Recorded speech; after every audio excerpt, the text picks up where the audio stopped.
নমস্কার বন্ধুরা, আমার রান্নাঘরে সবাইকে স্বাগত। আজ আমি সকাল থেকে যে রান্নাগুলো করেছি সেই রান্নাগুলোই আমি তোমাদের সঙ্গে শেয়ার করব। এখানে দেখো, মটরশুঁটির কচুরি বানানোর জন্য আমি মটরশুঁটিগুলো নিয়ে নিয়েছি মিক্সির বাটিতে। এর মধ্যে নুন দিয়েছি, কাঁচা লঙ্কা দিয়েছি, কাঁচা লঙ্কাটা তলায় আছে, আর আমি অল্প চিনি দিয়েছি আর আদার টুকরো। এবার আমি মিক্সি পেস্ট করে নিলাম। এখানে কড়াইয়ে সাদা তেল দিয়ে আমি পেস্টটা এর মধ্যে দিয়ে দেব। পেস্টটা দিয়ে আমি ভেজে নিচ্ছি।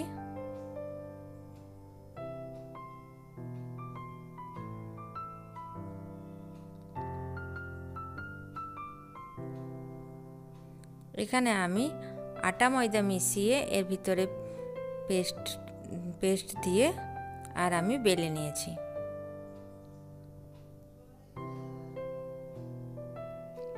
এবার আমি ছেঁকে নিচ্ছি।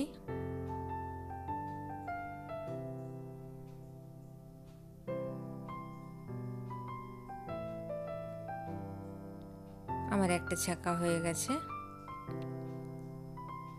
এই যে আমার মটরশুঁটির কচুরি তৈরি হয়ে গেছে।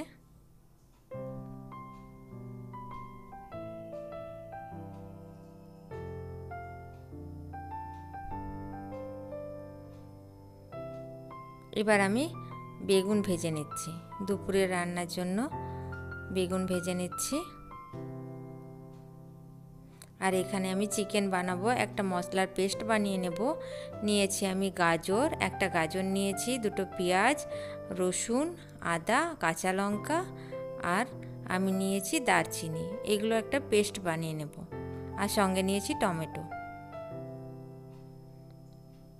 এখানে আমার কুমড়োর তরকারি হচ্ছে। কুমড়ো দিয়ে আলু, সজনে ডাঁটা আর এঁচড় দিয়ে আমি একটা সবজি বানিয়ে নিচ্ছি।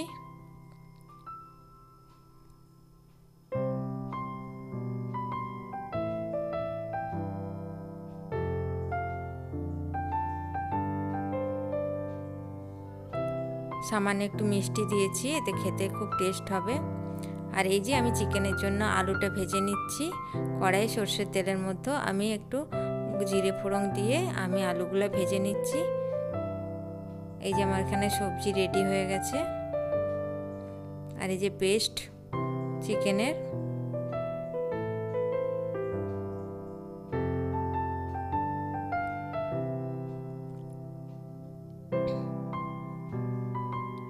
এই যে আলুগুলো আমার ভাজা হয়ে গেছে। এবার আমি পেস্টটা দিয়ে খুব ভালোভাবে ভেজে নেব।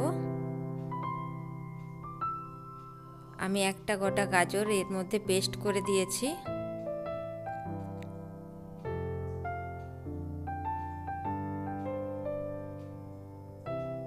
এবার চিকেনটা দিয়ে আমি ভালো করে কষিয়ে নিচ্ছি।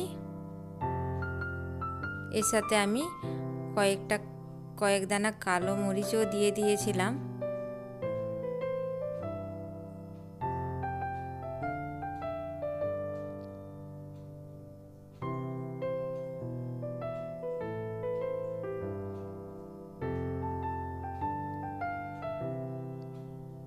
চিকেনটা আমি খুব ভালোভাবে কষিয়ে নিচ্ছি মশলার সঙ্গে। আমি সব একসাথে বেটে দিয়েছি। এবার আমি জল দিয়ে ফুটিয়ে নিচ্ছি। চিকেন আমার রেডি হয়ে গেছে। আমি আজকে রান্নাঘরে এইগুলোই রান্না করলাম।